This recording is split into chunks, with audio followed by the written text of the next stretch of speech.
말라기 3장 1절 2절을 읽겠습니다.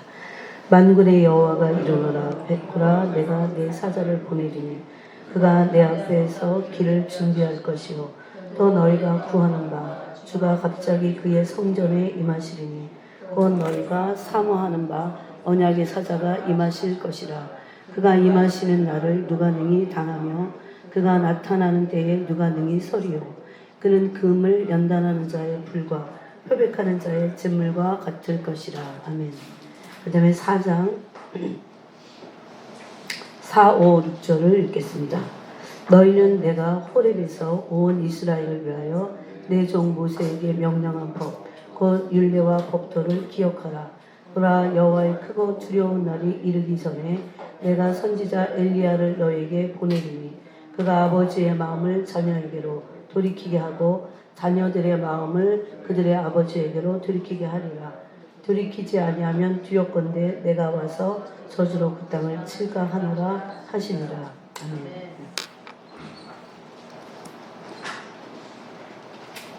아멘. 지금 우리가 살고 있는 이때는 정말 기도하지 않으면 눈에 보이는 어떤 징조들이 있다고 해도 우리 영혼은 깨어 있을 수 없습니다.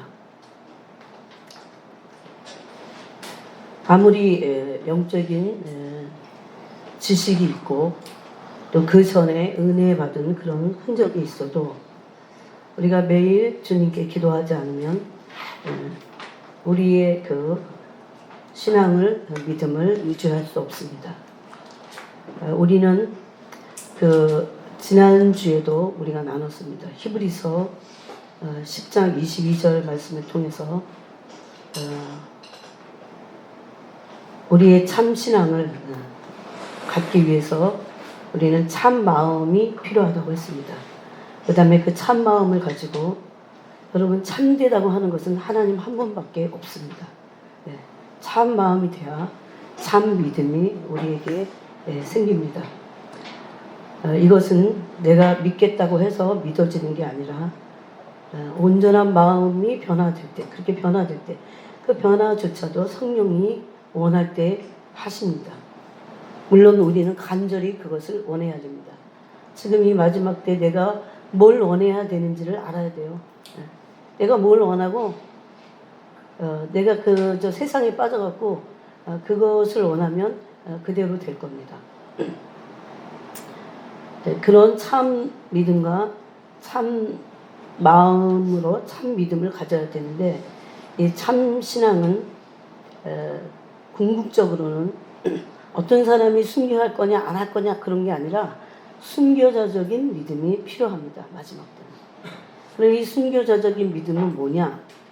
순교는 믿을 거냐 말 거냐라고 하는 믿으면 죽일 거야 라고 하는 그 죽음으로 그 죽음 앞에서조차도 내 생명보다 내 육신의 생명보다 믿음을 저버리지 않겠다고 하는 선택을 하는 겁니다. 그렇죠? 예. 그것이 순교자적인 믿음인데 죽든 또 꼭 죽지 않더라도 그런 순교자와 같은 신앙과 믿음의 존재가 되어야 함을 말씀하고 있어요. 어떻게 해서 그것이 가능하냐? 하나님의 구원의 사랑을 입은 우리는 그 사랑을 배신할 수 없어요.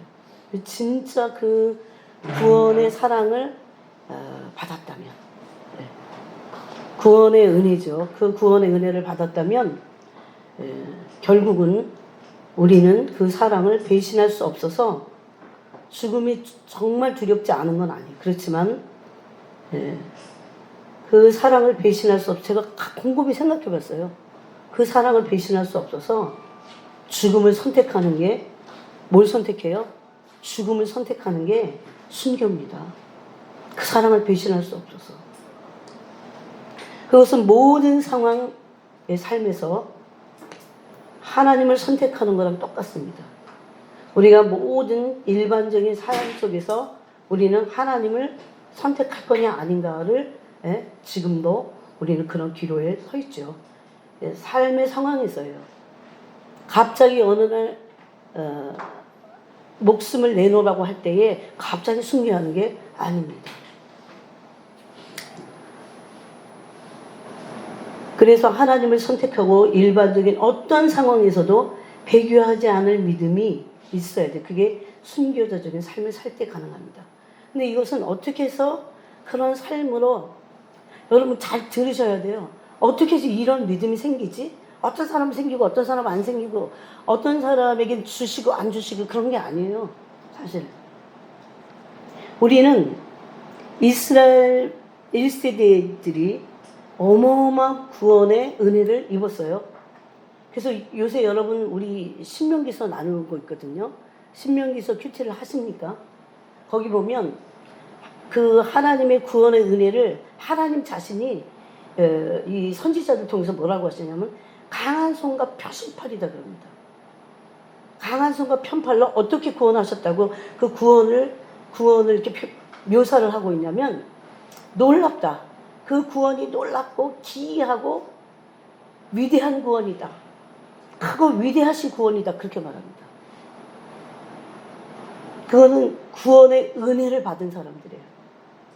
우리는 애굽이라고 하는 세상에서 종노릇하다가 이게 정말 죄에서 종노릇하다가 해방되는 그 죄사함의 은혜를 진정으로 받고 그것을 누리면서 그것이 커져야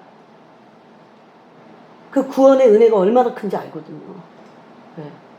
요즘 사람들의 신앙이 빗나가는 이유는 구원의 은혜가 얼마나 감격스러운지 그것이 점점 커지지 않아요. 그러니까 식상해지지 나중에.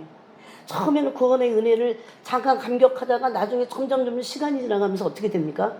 해이해지고 정교적이 되고 그거 무의미해져 버리는 아무런 감동이 없는 그렇게 됩니다. 왜 그럴까요? 그 사랑을 키우지 않아서 그래요. 그래서 이것을 에베소서 3장에서는 그리스도께서 너희 마음에 믿음으로 너희 마음에 계시게 하옵시고 한번 볼까요? 근데 이제 오늘 저희가 이것을 나누는 이유는 도대체 하나님이 우리를 향해서 이 마지막 때 지금 이렇게 혼란스러운 이 세대 가운데 나보러 뭐 하라고 하실까? 우리에게 무엇을 부탁하실까? 지금 여러분 비행기도 탈 수 없고 요즘 한국은 제주도에 18만 명, 22만 명이 육박할 것이다 그러더라고요. 놀러 가는 사람들이. 네? 제주도만 말고. 코로나가 어째갖고 영국이 2만 몇 명이 죽고 3위예요. 보니까. 뭐 난리도 아니에요. 이태리. 그래도 사람이 죽어나가도 하여튼 나랑은 상관없어. 놀아야 돼. 이 에베소 3장 17절에 보니까 이런 말씀이 있어요. 믿음으로 말미암아 그리스도께서 너희 마음에 계시게 하셨고 우리는 예수님을 믿을 때 우리 마음에 예수님이 계시게 됐습니다. 근데 그것은 끝나면 안 돼요. 그러면서 너희가 사랑 가운데서 뿌리가 박히고 토가 굳어져서 능히 모든 성도와 함께 지식에 넘치는 그리스도의 사랑을 알고 지식에 넘치는 그리스도의 사랑을 알아가야 돼요. 단순히 믿음으로 말미암아 그리스도가 우리 마음에만 계시면 안 돼요. 마음에 계신 이유는 무엇을 하기 위해서? 넘치는 그분의 넘치는 사랑을 알기 위해서입니다. 능히 모든 성도와 함께 이것을 알아가야 돼요. 그것은 지식을 초월하는 그리스도의 사랑이라고 했습니다. 근데 그 사랑을 어떻게 도대체 어떻게 알아가야 되나를 그 답을 19절에서 하고 있어요. 그 사랑의 넓이, 길이, 높이, 깊이가 어떠한 것을 계속 그 사랑과 교제함으로 깨달아 알아가는 겁니다. 그래야 믿음이 혼란을 가져오지 않아요.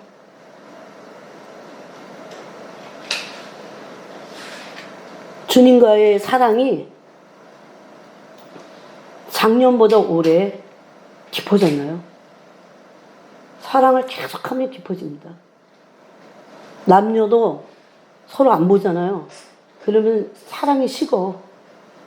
매일 만나면 정말 사랑한다면 매일 만나게 되고 그들은 결합을 이룰 겁니다.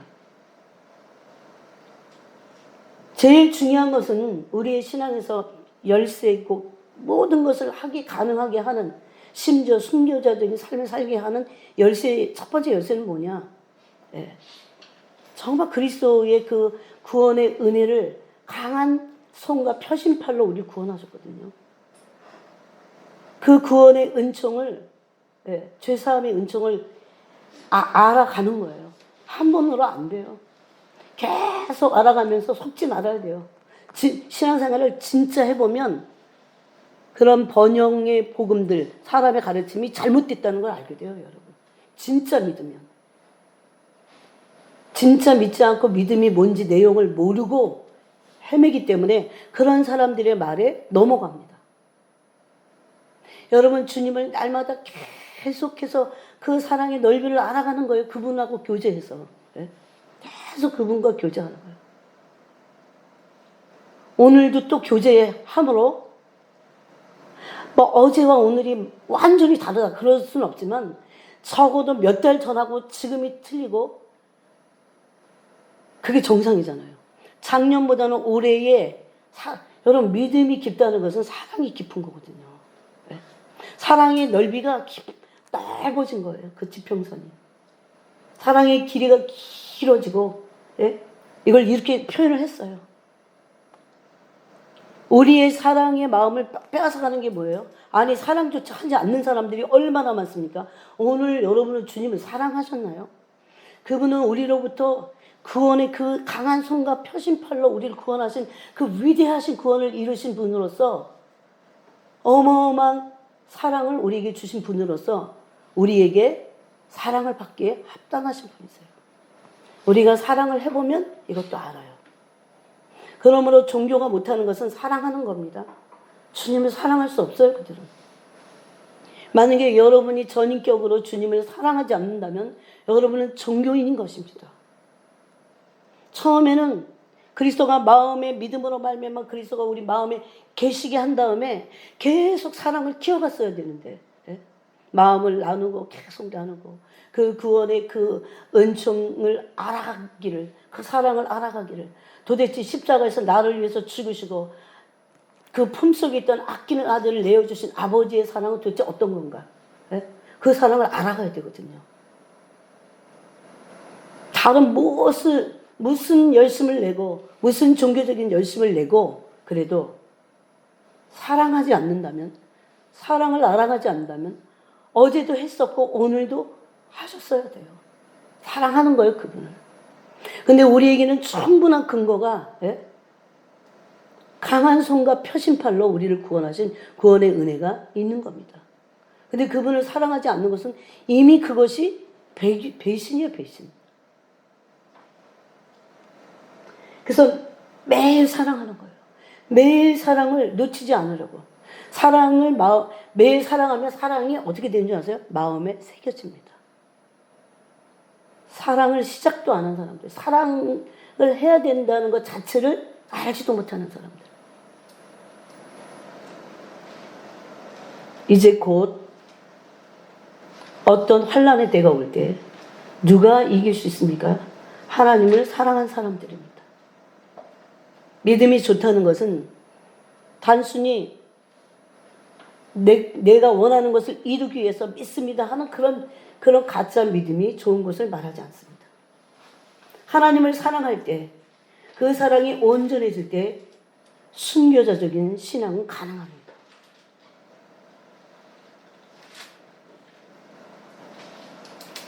결심이나 단순히 믿음으로 되는 것이 아닙니다.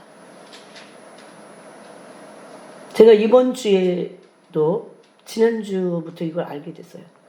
ID 2020이라는 것을 빌 게이츠가 이미 2016년부터 이것을 출시를 해갖고 특허를 맡았더라고요.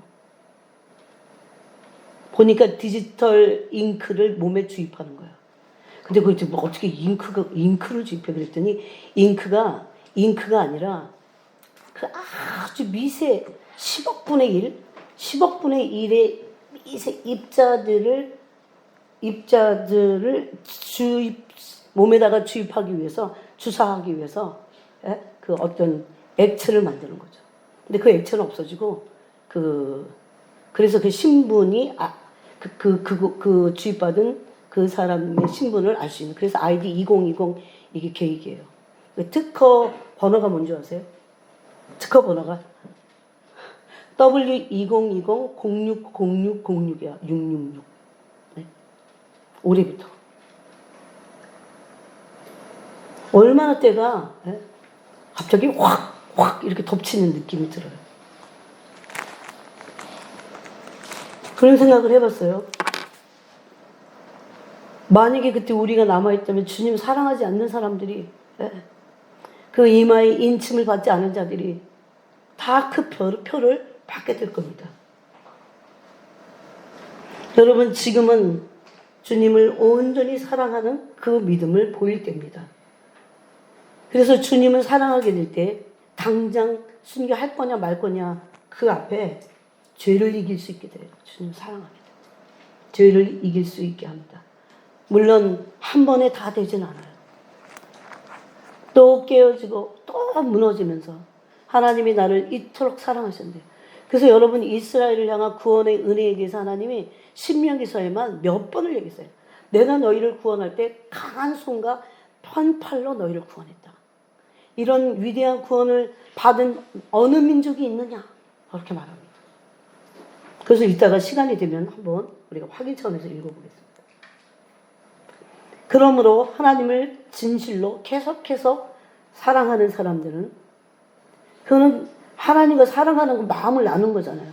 서로를 아는 거예요. 그래서 나중에는 그 사랑이 서로를 알 뿐만 아니라 그 사랑이 하나님의 사랑에 내가 속한 것만 아니고 나의 사랑에 하나님이 속하신 감히 그런 상태까지 가야 합니다. 그렇게 될 때는 어떤 죄의 유혹도 하나님을 사랑함으로 이길 수 있어요. 어떻게 하냐면 사랑을 선택하는 겁니다. 하나님을 선택함으로 죄를 이길 수 있게 된다는 겁니다. 그래서 죄를 단순히 지은 것을 가지고 심판받는 게 아니고 하나님을 사랑하지 않는 것까지도 심판을 받게 되는 것입니다. 죄만 이기는 것이 아닙니다. 고난도 이겨냅니다. 여러분 그리스도인들이 마지막 때에 얼마나 많은 고난을 통과하고 의인들의 고난이 많을 것을 말씀하셨어요. 그런데 죄를 이기고 고난을 이기게 하는 것은 그 어떤 것도 아닙니다. 사랑이 점점점 더 자라가야 된다는 겁니다. 그것을 에베소서는 너무나 정확하게 얘기했어요. 이 사랑이 깊어지고 마음에 깊이 새겨질 때에 그래서 매일 마음에 사랑을 새겨야 돼요.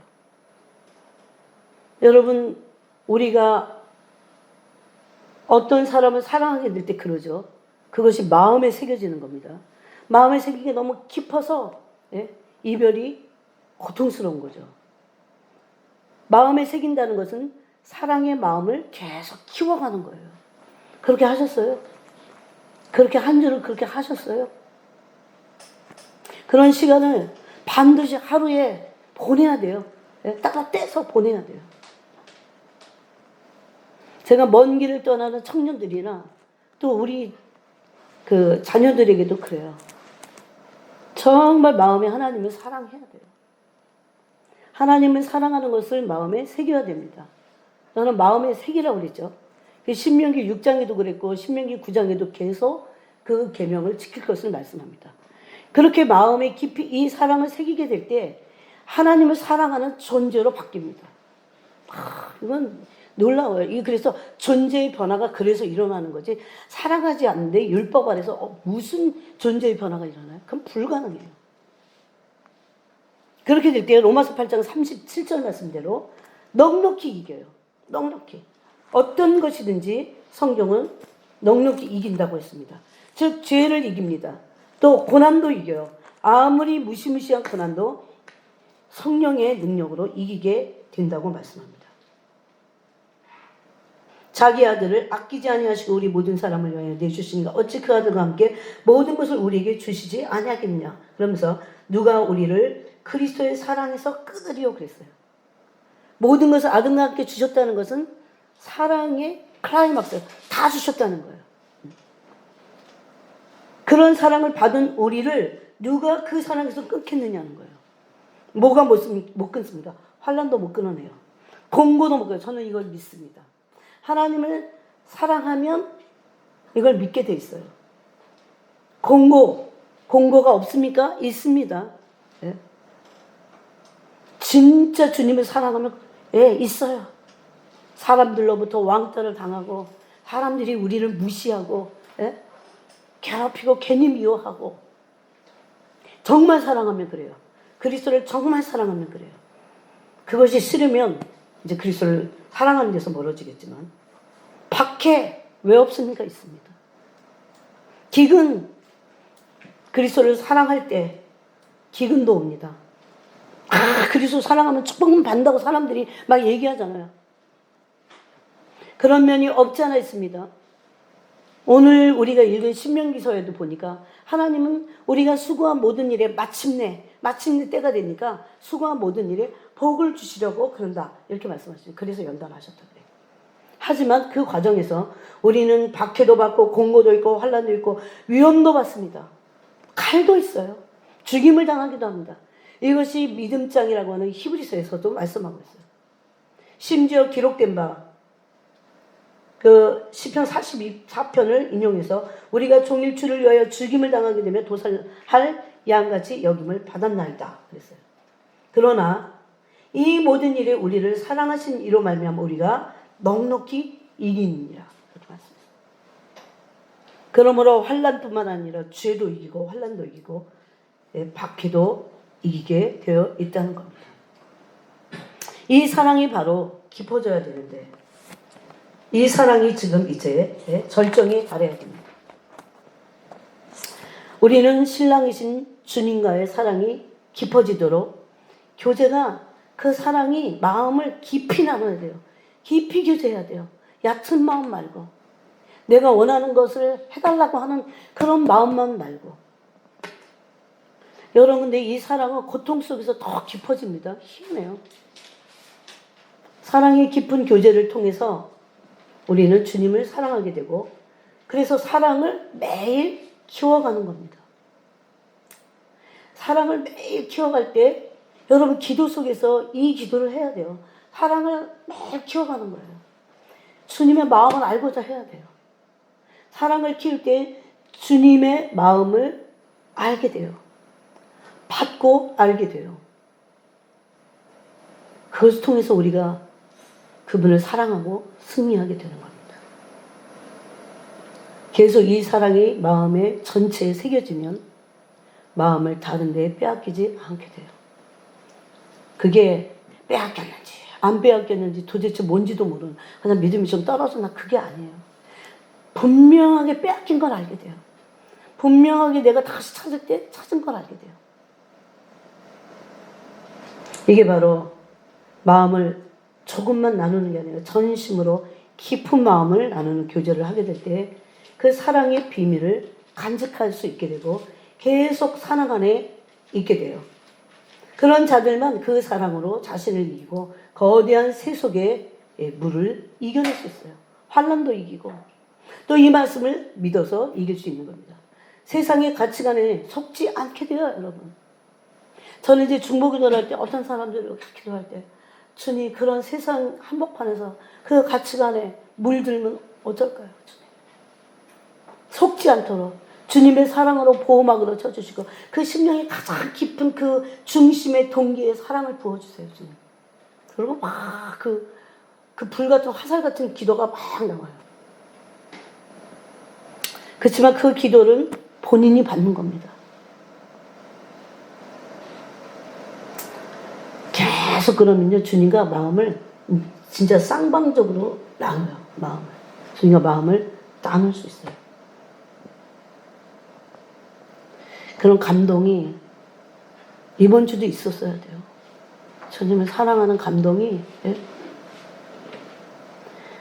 그래서 자꾸 골방으로 가는 거죠. 심령의 골방으로.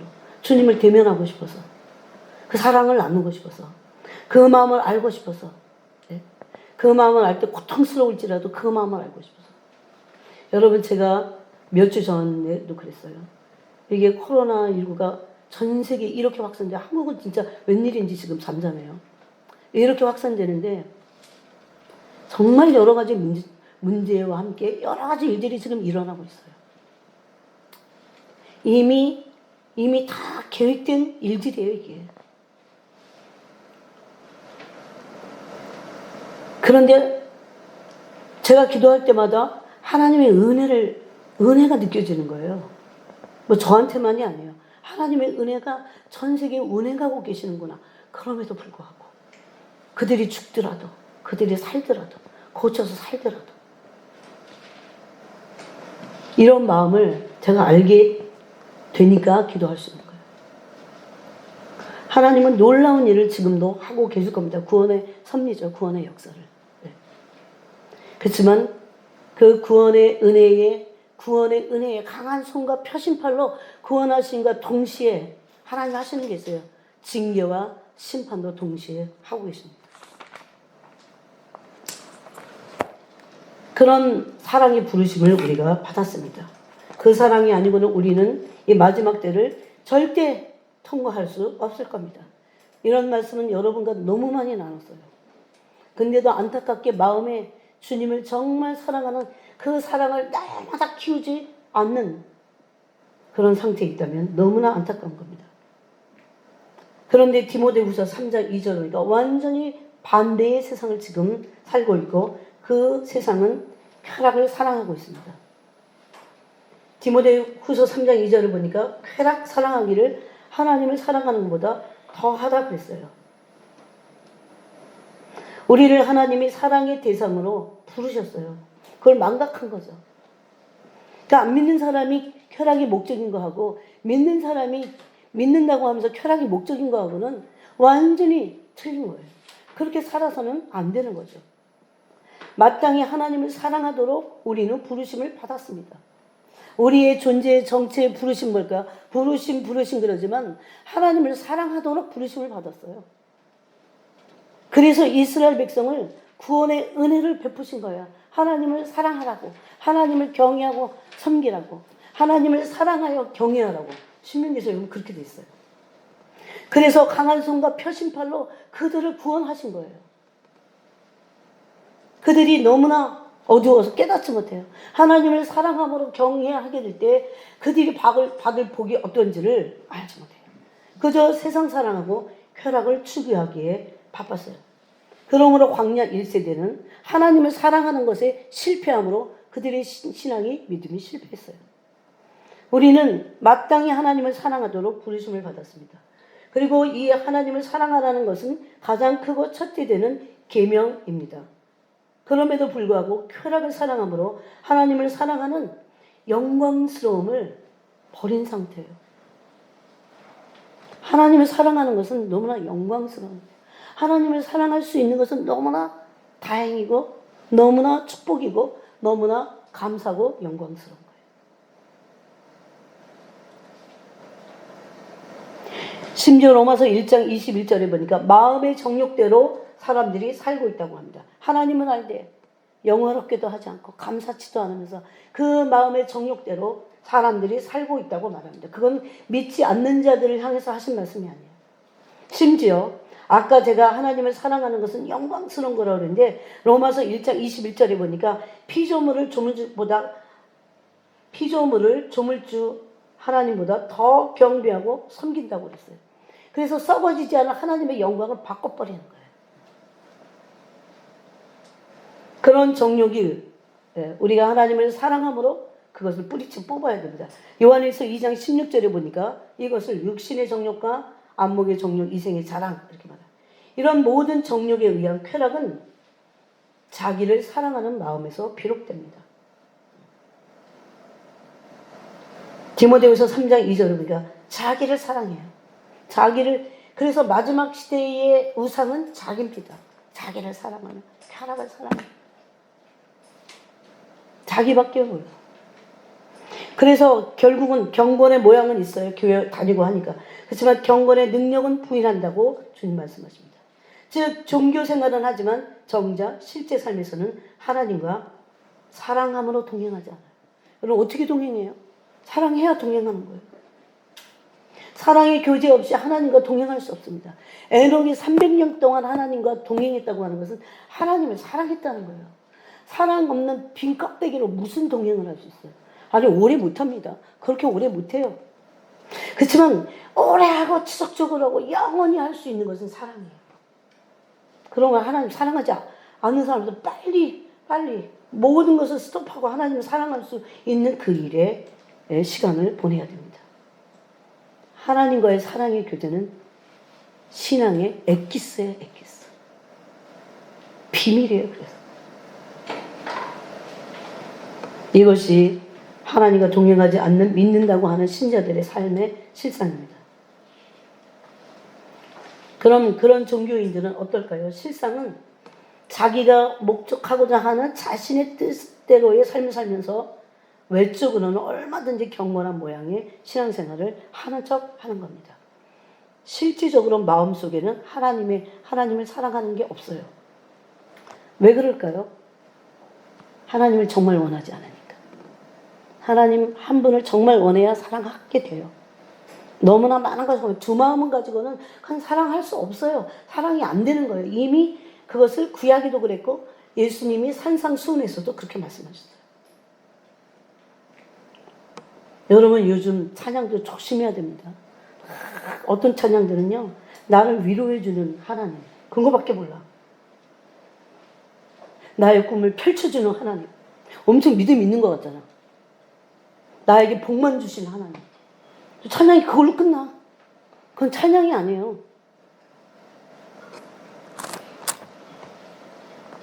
정말 하나님을 사랑하다가 내가 고난 가운데 있을 때 그 찬양이 나한테 위로가 되고 내 믿음을 불을 붙일 수는 있어요.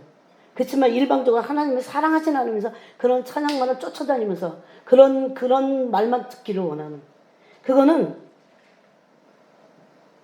자기가 그런 하나님을 일방적으로 만든 거예요. 그래서 교회 안에는 일방적으로 주입되는 하나님에 대한 이런 왜곡된 속성이 있어요. 내가 목적하고자 하는 삶을 살면서 나를 위해 존재하시는 하나님을 만들어갖고, 여러분 이런 일이 있을 때 하나님께 물어봐야 되잖아요. 그래서 회개하고 마음을 찢고 그래야 되잖아요.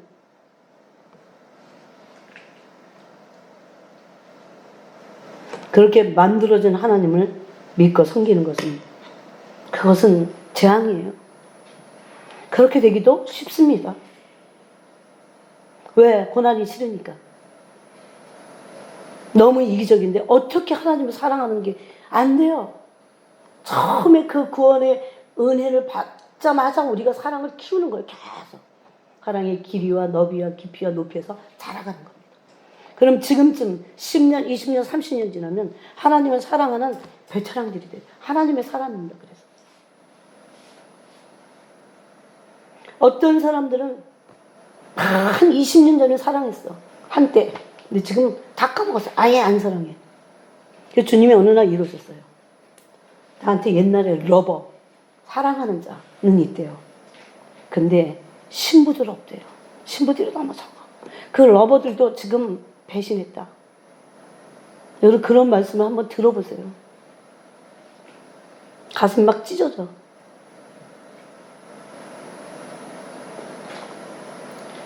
그 다음에 두 번째는, 이제 이것만 하고 오늘 끝날지. 오늘 더 핵심을, 그러니까 이 두 가지가 있어야 하나님의 오늘날, 이 마지막 시대 이런 상황에서 내가 뭘 해야 될지 아는 거예요. 하나님 사랑하지 않는데 눈이 어두워서 몰라요.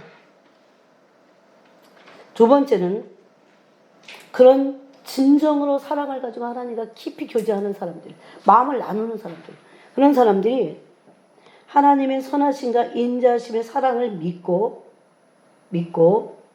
하나님의 얼굴을 구하게 됩니다. 왜? 하나님의 마음이 뭔지 알아요. 네? 이것이 신명기서에 나타난 모세의 마음이었고 다윗의 마음이었고, 네? 열왕기상인가요? 열왕기상 18장에 있는 엘리야의 마음입니다. 엘리야의 심령이라는 게 있죠, 말라기에. 예? 오늘도 우리가 그 말라기서 읽을 때 거기 있잖아요. 엘리야의 심령은, 원래 오늘 본문이 이건데 거기까지 가려고 지금 이 나눔을 하는 거예요. 이런 사랑을 통해서 하나님의 아버지의 마음을 모르는데 어떻게 믿고 구합니까? 어떻게 하나님의 얼굴을 구하냐고요. 그건 불가능해요.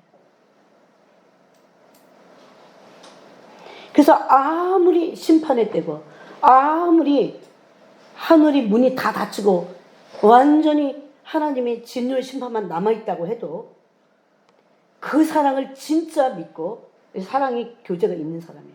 이 사랑의 신비를 안 사람이에요. 사랑의 신비 안에 사랑의 고난도 있습니다. 그것을 안 사람들이 하나님의 얼굴을 구하게 될 때 하나님은 구원하고 회복하십니다. 그럼에도 불구하고. 그러면 그런 어두운 세대에도 하나님의 얼굴을 구하는 자들은 누굴까요? 믿고 남은 자들입니다. 그래서 성경에는 이것을, 이런 사람들을 택했다 이렇게 말하고, 남은 자들이 있다 그렇게 말합니다. 그건 이스라엘에게만 해당되는 말씀이 아니에요. 하나님이 모두를 심판하기로 작정하셨어요. 그는 유대인의 이스라엘의 역사에도 나타나요. 하나님이 다 심판하기로 작정하시고 이제 다 징계의 대상들이 됐어요. 그때 그동안 하나님과 사랑을 나눴던 그들은 그때에도 하나님을 알기 때문에 믿음을 가지고 하나님의 얼굴을 구하는 자들이에요. 돌이켜서. 심지어 그 돌아오지 않는 사람들의 마음까지도, 세례 요한 같은 사람들이죠. 회개를 외치면서 죄를 지적하고 돌아오기를 원하는. 근데 다수가 아닙니다. 그들을 택하신 자라고 그랬고, 그래서 그들을 남은 자라고 했습니다. 그들은 하나님의 선하심을 맛보게 될 겁니다. 그러므로 하나님의 선하심을 믿고 기도해야 돼요. 네. 하나님의 선하심을, 사랑 가운데서 하나님의 선하심을, 구원의 은혜잖아요. 내 삶에 여전히 연단이 있어도 우리는 강한 손과 펴신 팔로 구원하신 하나님의 구원의 은혜를 받은 자들입니다. 즉 하나님의 구원의 선하심을 맛본 사람들이에요. 여러분, 어느 날 내 구원이 뭔지도 잘 몰랐는데 어느 날 하나님이 당신의 의의 빛으로 나를 비추시면서 내 중심 가운데 있는 죄가 뭔지를 막 보여주시는 거예요. 그럴 때 더 알게 돼요. 이 구원이 어마어마한 구원이었구나. 내가 죄가 뭔지도 모르니까 구원도 작게 느껴지는 거죠. 엄청난 의의 빛 가운데서 내 엄청난 죄의 본성을, 제 본성을 보라고 그랬잖아요. 이걸 보게 됐을 때요, 깜짝 놀랍니다. 이런 거 안 하려고 그래. 어디 놀러 다니고 놀기나 하려고 하지, 사람들이. 자기 영혼을 위해서는 왜 그렇게 안 해요? 언제 하려고? 언제 보려고? 그걸 보고자 기도하고, 그래서 기도하는 거예요. 네? 그런 걸 보진 않는데, 주님, 제가 신부가 되기를 원해요. 주님, 저를 구원해 주세요. 안 돼. 과정이 있다니까. 하나님 그렇게 저한테 그랬어요. 이 책을 넘기듯이, 책장을 넘기듯이. 갈피 하나하나에, 숨겨 있는 것들이 있어요. 우리 마음의 갈피에. 네?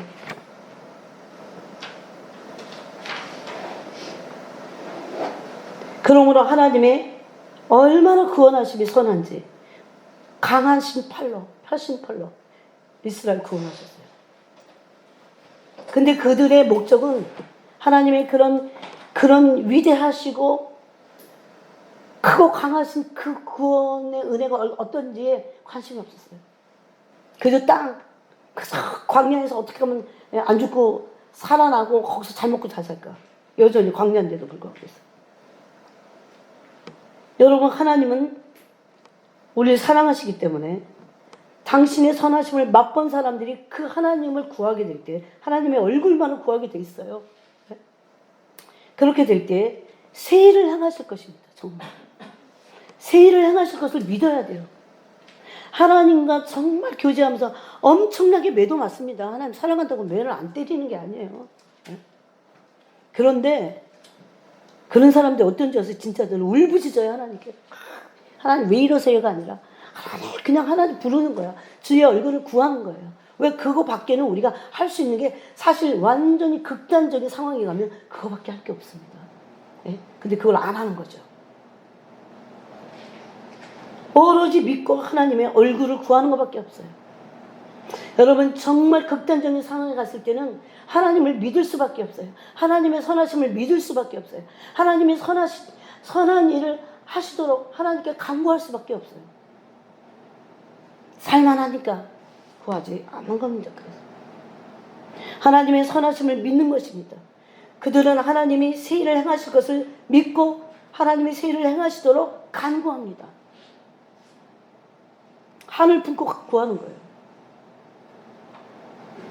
이런 성경 구절을 대라면 너무나 많아요. 하나님이 오늘은 그냥 이 아웃라인만 얘기해요.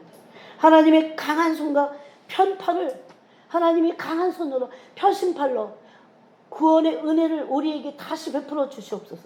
그게 이사야가 기도했던 이사야 63장과 64장이 나온대요.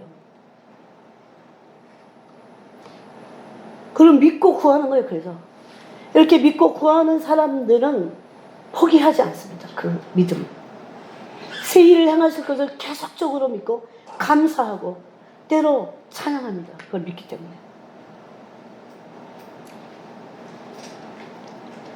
그래서 이사야는 64장에서 우리가 스스로 분발할 것을 하나님께 아랬어요. 스스로 주님의 이름을 부르는 자도 없고 스스로 분발하는 자가 없습니다. 주님 그랬어요. 이 말은 역으로 우리가 스스로 하나님의 이름을 부르고 또 분발하라는 말씀이죠. 자, 여러분이 다 이사야서를 펴보세요. 한번. 이사야서 64장을 한번 확인해 보세요. 우리가 이 성경을 많이 읽었지만 지금의 교회의 상태를 말씀하는 것 같습니다. 7절에 보니까 주의 이름을 부르는 자가 없으며 스스로 분발하여 주를 붙잡는 자가 없사오니 주님의 이름을 진실로 부르고 스스로 분발하여 주님을 찾는 그 사람들은 누굽니까? 시편 24편에 야곱의 하나님의 얼굴을 찾는 자들이에요. 찾으면서 알게 돼요. 상황이 어려울 때 찾으면서 알게 돼요. 아, 우리가 해야 될 이 일이었구나. 하나님이 우리에게 지금 이 시대에 이것을 원하시는구나. 그걸 알게 돼요. 근데 스스로 주님의 이름을 부르지도 않고 스스로 분발을 하지도 않기 때문에 주님을 붙잡는 자가 없어요. 주님을 붙잡는 자가 없다고요. 지금. 아니면 나가 떨어져서 낙심해 있든가 아니면 가볍게 여기든가 이런 모든 환경들을.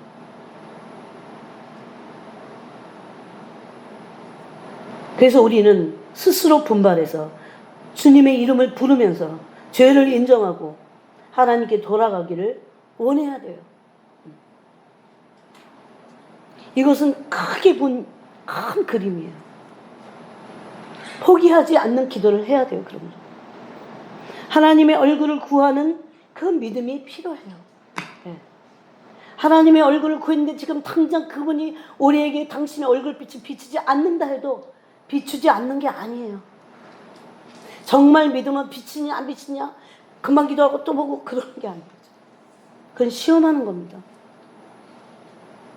하나님의 얼굴을 그분이 우리에게 그분의 얼굴을 비추시는 것을 우리가 인식할 수 있을 정도로 완전하게 비추실 때까지 그것을 내 영혼이 알게 될 때까지 포기하지 않고 계속 구하는 거예요. 그 누구의 기도입니까? 엘리야의 기도예요. 비가 오지 않았고 3년 만에. 근데 무릎 사이에다가 얼굴을 쳐박고는 간절히 기도했어요. 그때 나중에 손바닥만한 구름이 떠오릅니다. 그것이 바로 엘리야의 기도며 특히 우리가 이 마지막 때에 해야 될 기도는 하나님께서 우리에게 돌아오시기를 구하는 기도를 해야 됩니다. 아까 우리가 읽은 이 말라기의 말씀입니다. 이 전에도 이 말씀을 나눴는데 여러분 제가 왜 또 나누는 줄 아세요? 이번 주에도 계속 말씀하세요. 계속. 네? 계속. 누가 믿음을 가지고 나의 얼굴을 구할 것인가? 누가 나와 사랑을 나눌 것인가? 나와 깊은 사랑이 더. 그래서 제가 그랬어요. 주님, 왜 우리가 이런 기도를 못할까요? 그렇게 하신 말씀이에요. 나와 매일같이 사랑을 나눠야 되는데 그 사랑이 깊어지고 더 커지고 더 진지해지고 더 온전해져야 되는데 하지 않은 거예요. 거기 보니까 5절에 보라 여호와의 크고 두려운 날이 이르기 전에 내가 선지자 엘리야를 너에게 보내리니 그가 아버지의 마음을 자녀에게로 돌이키게 하고, 여기서 아버지는 우리의 그냥 욕심의 아버지일 수도 있어요. 그렇지만 그거보다 먼저 하나님 아버지입니다. 왜냐하면 에스겔서 보니까 하나님이 이스라엘의 성전에서, 예루살렘 성전에서 떠나셨어요. 그들이 섬기는 우상 숭배로 말미암아 하나님이 도저히 이제는 더 이상 못 참는다 하고 떠나셔버렸어요. 그러나서 그들은 심판 가운데로 들어갔습니다. 그것을 안 이 시대의 선지자들은 가장 어두울 때에 하나님의 마음을 외치는데, 하나님의 마음이 이런 거예요. 엘리야를 내가 너에게 보내겠다. 선지자 엘리야를. 근데 이때는 선지자 엘리야는 죽었습니다. 아니, 죽은 게 아니고 승천했어요. 그러면 이 엘리야를 성경은 누구라고 말하냐면, 그것만 나누고, 그 나머지는 이제 주일날 나눌 거예요. 마태복음인가?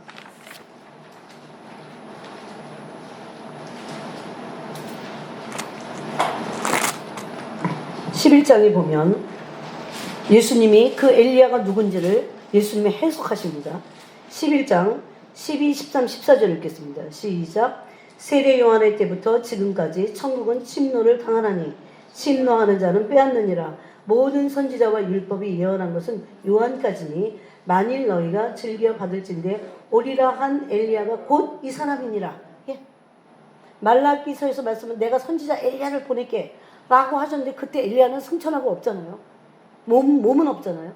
근데 이 엘리야를 보낼게 라고 하는 것은 엘리야 영을 보내서 여러분 엘리야 영을 보내는 거예요. 네? 엘리야의 겉옷을 엘리사가 입고 엘리야의 영을 부여받은 사람이 누굽니까? 세례 요한입니다. 세례 요한은 선지자예요.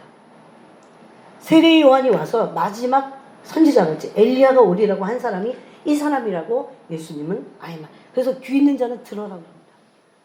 그럼 엘리야 때 엘리야는 어떤 마음이었을까? 엘리야 시대는 암흑기예요, 암흑기.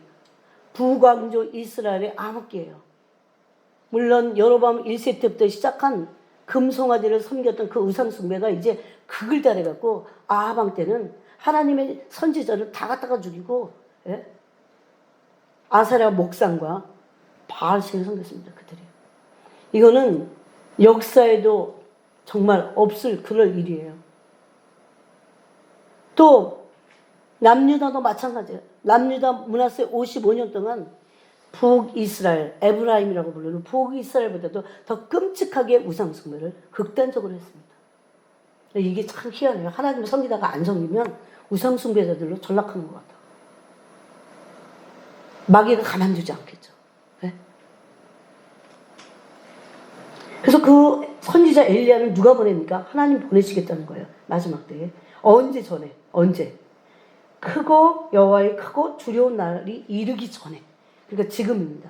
지금 보내시겠다는 거예요. 이미 보내셨죠. 네? 근데 이게 지금 하나님의 구속사의 역사는 세례 요한 때부터 보면 세례 요한이 와서 세례 요한은 외치는 자의 소리로 죄를 지적하고 회개를 외쳤어요. 그러므로 초림에 예수님이 오실 길을 예비했어요. 그가 엘리야예요. 근데 즉 엘리야의 영을 가지고 엘리야의 심령과 능력을 가지고 와서 외쳤어요. 그렇게 죄를 지적하고 외치니까, 회개를 외치니까 그 능력이 뭡니까? 회개하는 거야, 실질적으로. 그러므로 예수님이 오실 그 길이 닦여졌습니다. 그래서 엘리야는 어떤 사역이 그의 부르심이었어요? 외치는 자의 소리고 주의 길을 곧게 하라고 외치는 자의 소리예요. 주의 길을 닦으면서 회개를 외친 거예요. 그리고 나서 예수님이 오셨습니다. 그리고 나서 예수님이 가시면서 또 누가 오셨습니까? 오순절 다락방에 이른비 역사가 일어나서 성령이 오셨어요. 이것을 우리 얼마 전에 나눴어요. 이제는 성령의 이른비도 오셨고 오순절날 성령의 이른비가 임했어요. 이제는 성령의 늦은 비가 와야 돼요. 근데 그 성령의 늦은 비가 올 때가 언제냐면 말라기 4장 5절 말씀대로 여호와의 크고 두려운 날이 이르기 전입니다. 늦은 비가 오므로 이제 영혼들이 추수돼야 되는데 이때 누가 필요합니까? 선지자 엘리야가 또 와야 돼요. 그래서 그 엘리야의 선지자 엘리야가 오는데 뭐냐면 엘리야의 영을 가진 엘리야의 심령과 능력을 가진 자들이 온다는 거죠. 엘리야의 심령과 능력을 가진 자들이 나타나서 하나님께서 성령을 통해 막 구해요. 그러면 뭘 구합니까? 엘리야의 심령과 능력을 가진 자들이 구해요. 엘리야가 뭘 구했어요? 엘리야의 심령이 뭡니까? 그 당시에 하나님이 오시는 것을 구했어요. 성령이 오셔서 850대 1로 승리하셔야 돼요. 엘리야 스스로는 할 수 없어요. 그래서 오로지 하나님의 얼굴만을 구했어요. 엘리야가. 이것을 시편 24편에서는 야곱의 하나님의 얼굴을 구하는 자다 그랬어요.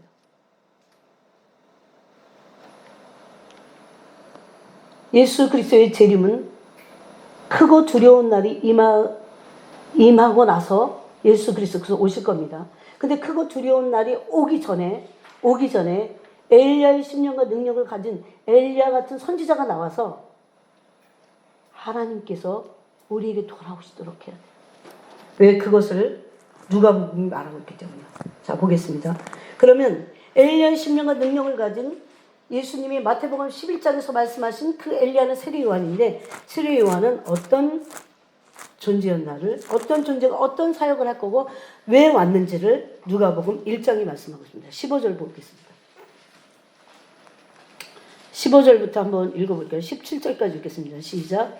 이는 그가 주 앞에 큰 자가 되며 포도주나 독한 술을 마시지 아니하며 모태로부터 성령의 충만함을 받아 이스라엘 자손을 주 곧 그들의 하나님께로 많이 돌아오게 하겠습니다. 그가 또 엘리야의 심령과 능력으로 주 앞에 먼저 와서 아버지의 마음을 자식에게 거스르는 자를 의인의 슬기에 돌아오게 하고 주를 위하여 세운 백성들을 준비하리라. 아멘. 어떤 준비입니까? 예수 그리스도께서 재림하시기 전에 준비죠. 그 그리스도께서 오심을 준비하는 거죠. 언약의 사자 앞에 오늘 우리가 읽은 말라기 3장 말씀대로 3장 1절 말씀대로 언약의 사자 앞에 설 준비를 하게 하는 겁니다. 근데 그가 하는 세 가지 준비, 세 가지 사역이 있어요.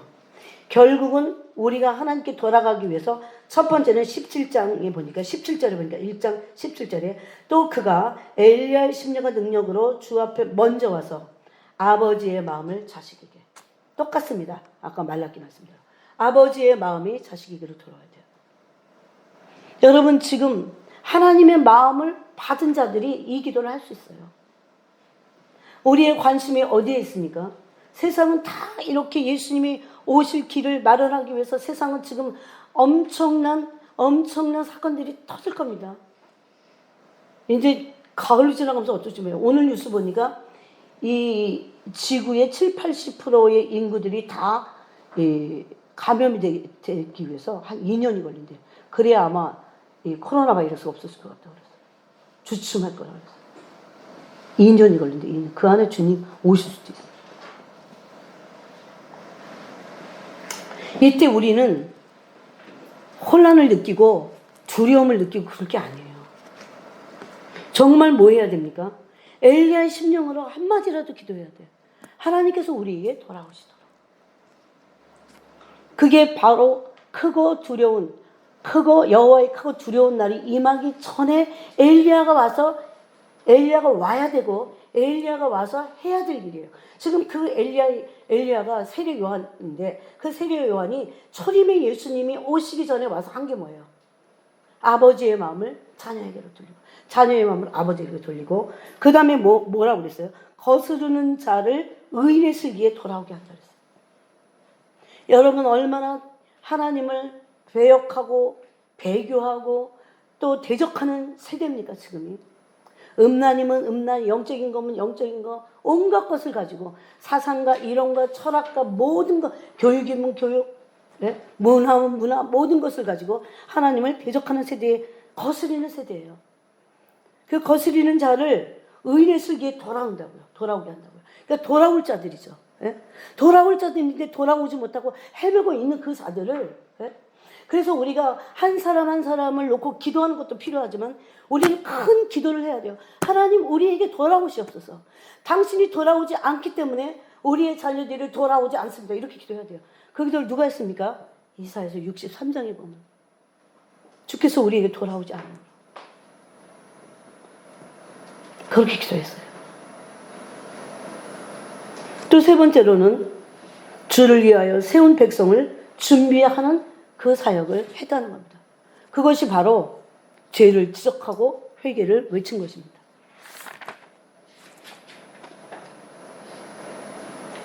그러므로 지금은 이런 내용을 알고 이제 더 깊은 내용은 시간이 있기 때문에 주일날 나누기로 하겠습니다. 근데 여기까지도 너무 중요해요. 이런 모든 내용을 알고 지금 우리가 이 세대 가운데 과연 무엇을 할 것인가? 하나님이 뭘 원하시지? 라고 하는 것을 어떻게 알아요? 하나님과 날마다 사랑의 교제를 하는 사람들이 알아요. 그냥 이것을 전해 듣고 그러겠네. 그렇게 해갖고는 여러분 우리의 영혼이 마음이 깨어지지 않습니다. 하나님과 정말 내 자신이 내가 스스로 내가 직접 하나님과 날마다 그 사랑이 너비와 길이와 높이와 길이에서 자라가야 돼요. 그래서 그 사랑을 깨달아서 어떻게 돼요? 하나님의 충만하신 모든 충만이 내게 와야 돼요. 여러분 에베소서에 그렇게 돼 있죠? 네? 이게 바로 사랑에서 자라가는 겁니다. 사랑에서 자라가는데 거기는 이렇게 표현을 했어요.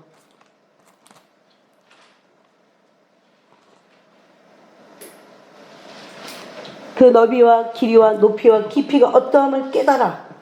하나님의 사랑을 깨달아. 계속 교제함으로 알게 되는 겁니다. 이거는 스스로 알 수 없어요.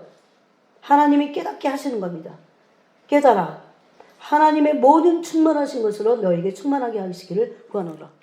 여러분 우리는 성령 충만을 원합니다. 하나님과 사랑의 교제를 통해서 그것을 사랑을 깨닫게 될 때 하나님의 충만하신 것이 우리 안에 임하게 됩니다. 이 똑같은 말씀을 골로새서 2장에도 하고 있어요. 제가 한번 읽어볼게요.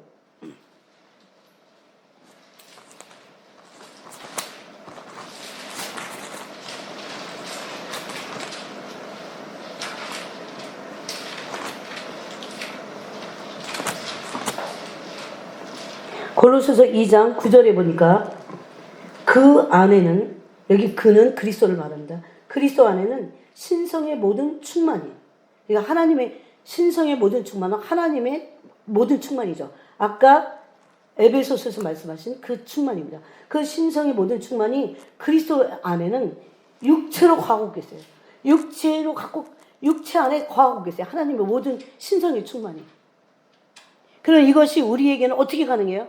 하나님의 사랑을 깊이와 넓이와 길이와 높이에서 계속 교제를 통해서 그분의 사랑을 깨닫게 될 때 목적은 뭡니까?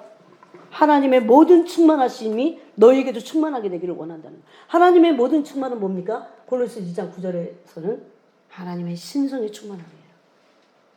근데 여러분 이걸 경험하고 이 성경을 읽잖아요. 그럼 맞아. 맞아. 내가 경험했기 때문에 맞아. 이게 무슨 말씀인지 아는 거죠. 네? 단순히 성품이 아닌 어떤 그런 짜릿한 어떤 성령에 취한 그런 것만을 말하지 않아요. 그 은사적인 것만을 말하지 않아요. 하나님의 모든 충만, 사랑 안에 있는 거룩한 사랑과 의로운 사랑, 그 진실되고 지고지순하고 감히 그 사랑을 높이를 알 수 없어요. 지금 알아가는 거야. 성령 깨닫게 하시는 거예요. 그렇게 될 때 뭘로 충만해요? 하나님의 모든 충만하신 것으로 우리가 충만하게 되기를 하나님 원하시는 거예요. 바울이 그 중보기도를 에베소 교회를 위해서 한 거죠. 하나님의 모든 충만은 모든 신성의 충만하십니다. 하나님의 신성의 모든 충만하심이 하나님과 사랑의 교제를 하게 될 때, 그러므로 율법 아래 있는 사람들은 사랑의 교제를 하지 않으므로 하나님의 충만이 뭔지 몰라요. 그분의 성품의 충만이 뭔지 몰라요. 아니 이렇게 말한다고 다 하는 게 아니에요. 알아서 하는 게 아니라 경험한 것만큼 알아요. 너무 놀라워요. 근데 더 알기를, 더 깊이 알기를. 여러분 어떤 사람을 사랑하면 그 사람을 아는 겁니다. 네? 그 사람을 사랑하지 않으면 그냥 지식으로만 아는 거예요. 그럼 본질로 하고 존재로 아는 건 사랑할 때만 가능해요. 근데 이걸 안 하려고 해요.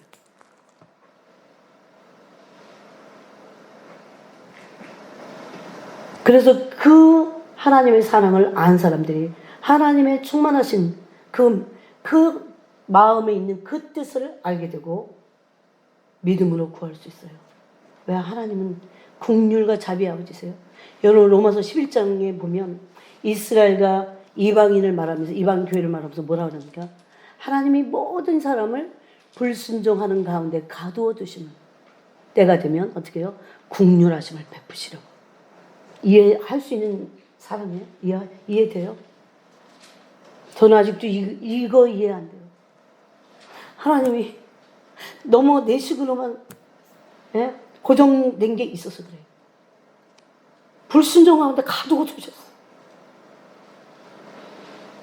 긍휼을 베푸시려고. 어떻게 이해해요 우리가? 아는 것만큼 하나님 보여주시는 것만큼만 그 사랑을 합니다. 그래서 알아가기를 간절히 원해야 돼요. 그러므로 말라기 3장 1절 말씀대로 다시 말라기로 가보세요. 3장 1절 말씀대로 마침내 우리에게 하나님이 돌아오실 겁니다. 그 3장 1절에 보니까 이런 말씀이 있어요. 거기도 하나님이 사자를 보내시겠다고 합니다. 내가 내 사자를 보내리니 그가 내 앞에서 길을 준비할 것이요. 초림의 예수님의 오실 길을 준비할 겁니다. 그런데 여러분 초림만 있는 게 아니죠. 재림의 예수님의 오실 길을 또 다른 엘리야의 심령과 능력을 가진 자들이 나타나서 그걸 준비하라는 겁니다. 그때 어떤 준비 중에 하나가 뭐예요? 하나님 아버지가 우리에게 인류들에게 돌아오실 것을 울부짖어야 돼요. 그래서 여기 그렇게 말합니다. 그가 내 앞에서 길을 준비할 것이요 또 너희가 구하는 바 주가 갑자기 그의 성전에 임하시리니. 이거예요. 이 말씀이 응하여지는 겁니다. 하나님을 구하는 자들, 그들에게 하나님이 다시 떠났던 그 동문을 향해서 떠났던 다시 그 문을 향해서 성전으로 들어오시는. 그래서 성전에 임하신다는 거예요. 근데 대부분의 다수들은 하나님이 오시는 것을 알지도 못하고 오시는 것을 구하지도 않아요. 근데 여기 보니까 너희가 구하는 바 그랬어요. 너희가 구하는 바 그 주님이 갑자기 그의 성전에 임하실 것이다. 이걸 구해야죠. 그래서 곧 너희가 사모하는 바 언약의 사자가 임하실 것이라. 그래서 우리는 마침내 우리에게 임하실 이 분이 오시도록 하나님의 얼굴을 구해야 합니다. 믿음으로 하나님이 위대한 일을 행하실 것을 구해야 됩니다. 하나님이 이대로 끝나시지 않을 겁니다. 그럴 리가 없어요. 아무리 징계와 심판이 지금 전 인류에게 덮쳤어도 계시록에 나타난 심판들이 앞으로 올지라도 계속해서 우리는 동일하게 엘리야의 심령과 능력이 보라 여호와의 크고 두려운 날이 임하기 전에 그래야 돼요. 그러므로 우리에게 맡겨주신 영혼들이 어디 있는지 몰라. 그렇지만 그 영혼들을 향해서 천사들이 파송돼서 사용을 하도록 해야 합니다. 이것을 믿음으로 구하는 것입니다.